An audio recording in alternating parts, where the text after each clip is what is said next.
നമസ്കാരം. എല്ലാ ദിവസവും രാവിലെ 7:00 പ്രീ മാർക്കറ്റ് റിപ്പോർട്ടിലേക്ക് സ്വാഗതം. പുതിയ ഒരു ആഴ്ചയിലെ ആദ്യത്തെ ദിവസമാണ്. പുതിയ പ്രതീക്ഷകളായിട്ട് നമ്മൾ മാർക്കറ്റിലേക്ക് വരികയാണ്. മറ്റൊരു ഏത് ജോലി ചെയ്യുന്ന ആളെ പോലെ ആയിരിക്കും നമ്മളും സമീപിക്കേണ്ടത്. കാരണം എല്ലാ ജോലിക്കും അതിൻ്റേതായിട്ടുള്ള ഒരു മുന്നൊരുക്കം ഉണ്ടാകും. നമ്മളും മാർക്കറ്റിലേക്ക് വരുമ്പോൾ ഈ ഒരാഴ്ച നമ്മളുടെ ട്രേഡിങ് ഏത് രീതിയിലാണ് എന്നുള്ള മുന്നൊരുക്കമാണ് നമ്മളുടെ രാവിലെയുള്ള ഒരു ന്യൂസും അത് കേൾക്കുന്നതും അതായിട്ട് സംബന്ധിച്ചിട്ടുള്ള വാർത്തകൾ നമ്മൾ കളക്ട് ചെയ്യുന്നതെല്ലാം തന്നെ. അപ്പോൾ ഇതും ഒരു ജോലി തന്നെയാണ്. അപ്പോൾ ആ ഒരു രീതിയിൽ വരുമ്പോൾ ഈ ഒരാഴ്ച HDFC ബാങ്ക് തന്നെയാണ് താരം. കഴിഞ്ഞ ആഴ്ച എല്ലാ കമ്പനീസും അവരുടെ Q1 റിസൾട്ടിന് മുമ്പ് പുറത്തുവിട്ട ബിസിനസ് അപ്ഡേറ്റിൽ HDFC ബാങ്കിന് അത്ര കേമമല്ലാത്ത ഒരു റിപ്പോർട്ട് പുറത്തു വന്നതിനെ തുടർന്ന് വലിയ തോതിൽ ഇന്ത്യൻ മാർക്കറ്റിൽ ഇടിഞ്ഞു. അത് നമ്മൾ കണ്ടിട്ടുള്ളതാണ്. എന്നാൽ കഴിഞ്ഞ വെള്ളിയാഴ്ച ദിവസം ഈ HDFC ബാങ്ക് US മാർക്കറ്റിൽ 7% വീണ്ടും ഫർദറായിട്ട് ഇടിവ് രേഖപ്പെടുത്തി. അപ്പോൾ ഇനിയിപ്പോൾ ഇന്ന് HDFC ബാങ്കിൽ എന്ത് എന്നുള്ളതാണ് ബാങ്ക് നിഫ്റ്റിനെ മുന്നോട്ട് നയിക്കുക. ഏറെക്കുറെ നിഫ്റ്റിക്ക് രക്ഷകനായിട്ട് റിലയൻസ് ഉണ്ട്. റിലയൻസിൻ്റെ IPO ആയിട്ട് ബന്ധപ്പെട്ടിട്ടുള്ള ജിയോ IPO ആയിട്ട് ബന്ധപ്പെട്ടിട്ടുള്ള റാലി ഓൾറെഡി തന്നെ റിഫ്ലക്റ്റ് ചെയ്തിട്ടുണ്ട്. ഇനി FISും DIXും ആണ് മാർക്കറ്റിലെ വലിയ ശക്തികൾ. ഇതിലിപ്പോൾ DIs ആണ് നെറ്റ് സെല്ലേഴ്സ്. കഴിഞ്ഞ ആഴ്ചയിൽ DIs 350 കോടി രൂപയ്ക്ക് നെറ്റ് സെല്ല് നടത്തിയപ്പോൾ FIS ഇന്ത്യൻ മാർക്കറ്റിൽ 6000 രൂപയ്ക്ക് മുകളിൽ ബൈയിങ് നടത്തിയിട്ടുണ്ട്. അപ്പോൾ ആ ഒരു ബൈയിങ് അവർ തുടരുമോ എന്നുള്ളതും ഈ ഒരു ആഴ്ചയിലെ മാർക്കറ്റിനെ സ്വാധീനിക്കുന്ന പ്രധാന ഇവൻ്റാണ്. ഇനി ഈ ഒരു ആഴ്ചയിലെ ഗ്ലോബൽ ഇവൻ്റ് നോക്കുകയാണെങ്കിൽ ഇന്ത്യയുടെയും US ഉൾപ്പെടെയുള്ള പണപ്പെരുപ്പ നിരക്കുകൾ വരുന്ന വലിയ പ്രാധാന്യമുള്ള ഒരു ആഴ്ചയാണ് ഇത്.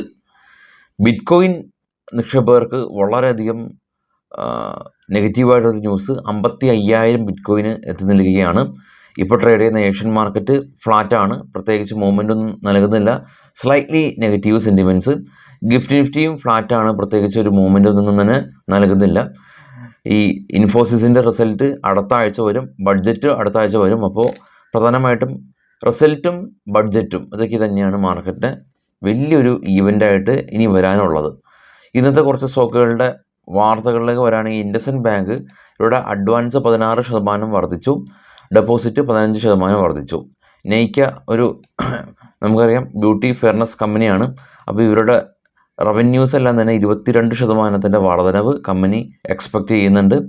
ഡാബർ FMCG കമ്പനി റൂറൽ ഏരിയയിൽ ഇവരുടെ ഡിമാൻഡുകൾ ഉയരുന്നുണ്ട് എന്നുള്ളതാണ് കമ്പനിയെ സംബന്ധിച്ചുള്ളൊരു news. Bank of Baroda advance 8.5% ഉയർന്നു. ഗ്ലോബൽ അഡ്വാൻസ് 8.1% ഉയർന്നു. ഡൊമസ്റ്റിക് ഡെപ്പോസിറ്റ് 5.5% ഉയർന്നു. ഇന്ത്യൻ ബാങ്ക് ബിസിനസ് ഗ്രോത്ത് 10% ഉയർന്നു. ഡെപ്പോസിറ്റ് 9% ഉയർന്നു. ഗ്രോസ് അഡ്വാൻസ് 12% ഉയർന്നു. Signature global company pre sales 255% ഉയർന്ന് 3120 കോടി രൂപ കരസ്ഥമാക്കി. കൂടാതെ തന്നെ ഇവർ ഡെപ്റ്റ് കടം കുറയ്ക്കാനായിട്ട് കമ്പനിക്ക് സാധിച്ചു. അപ്പോളോ ഹോസ്പിറ്റൽ 35 ലക്ഷം രൂപക്ക് ഇവർ അപ്പോളോ ഹെൽത്ത് ആൻഡ് ലൈഫ് സ്റ്റൈൽസിൻ്റെ സ്റ്റേക്കുകൾ അക്യൂർ ചെയ്തിട്ടുണ്ട്. Union bank of India deposit 8.5% ഉയർന്നു. KP ഗ്രീൻ എനർജി ഇവർ സോളാർ ഊർജ വികാസ് നിഗം ലിമിറ്റഡിൻ്റെ ഭാഗത്തുനിന്ന് പുതിയൊരു വിൻഡ് പ്രൊജക്റ്റ് ലഭിച്ചു. ഗ്ലോബൽ പെറ്റ് ഇൻഡസ്ട്രീസ് കമ്പനി 12 കോടി രൂപയുടെ ഓർഡർ ലഭിച്ചു.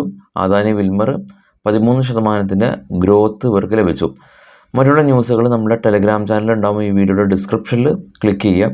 അതുപോലെ ഇന്നത്തെ മറ്റുള്ള ബ്രേക്ക് സ്റ്റോക്കുകൾ, IPO details, result announcement, result calendar എല്ലാം തന്നെ നമ്മുടെ ട്രേഡ് ബഡി എന്ന് പറഞ്ഞ ടാബിലുണ്ട്. അതിൻ്റെയും ലിങ്ക് ഈ വീഡിയോയുടെ ഡിസ്ക്രിപ്ഷനിൽ ഉണ്ട്, ചെക്ക് ചെയ്യാം.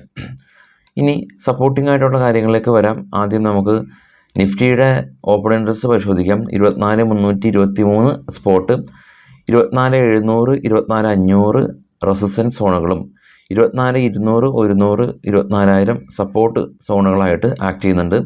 ഗ്ലോബൽ മാർക്കറ്റിൽ ഏറ്റവും ടോപ്പിൽ കാണാം ബിറ്റ്കോയിൻ $3,000 ഇടിഞ്ഞ് 5% ഇടിഞ്ഞ് 55,000 സ്പോട്ട്.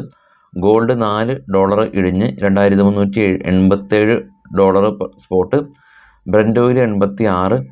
ഓസ്ട്രേലിയ, ചൈന, കൊറിയ മാർക്കറ്റുകൾ കാണാം ഫ്ലാറ്റാണ്. ഏറ്റവും താഴെ കാണാം നാസ്ഡാക്കും ഡോയും കഴിഞ്ഞ വെള്ളിയാഴ്ച ദിവസം ഗ്രീനിൽ ക്ലോസ് ചെയ്തിരുന്നു. US മാർക്കറ്റിൽ ലിസ്റ്റ് ചെയ്ത ഇന്ത്യൻ കമ്പനികളിൽ കാണാം മിഡിലായിട്ട് HDFC ബാങ്ക് 7% ഒരു ഇടിവ് ഉണ്ടാക്കിയിരുന്നു. അപ്പോൾ പൊതുവെ നോക്കുകയാണെങ്കിൽ ഈ ഒരാഴ്ച നെക്സ്റ്റ് വീക്ക് മിഡാണ് നമ്മുടെ Q1 റിസൾട്ടുകളെല്ലാം തന്നെ തുടങ്ങുന്നത്. അപ്പോൾ അതിൻ്റെ ഒരു റിഫ്ലക്ഷൻ കാണേണ്ട ഒരാഴ്ചയാണ്.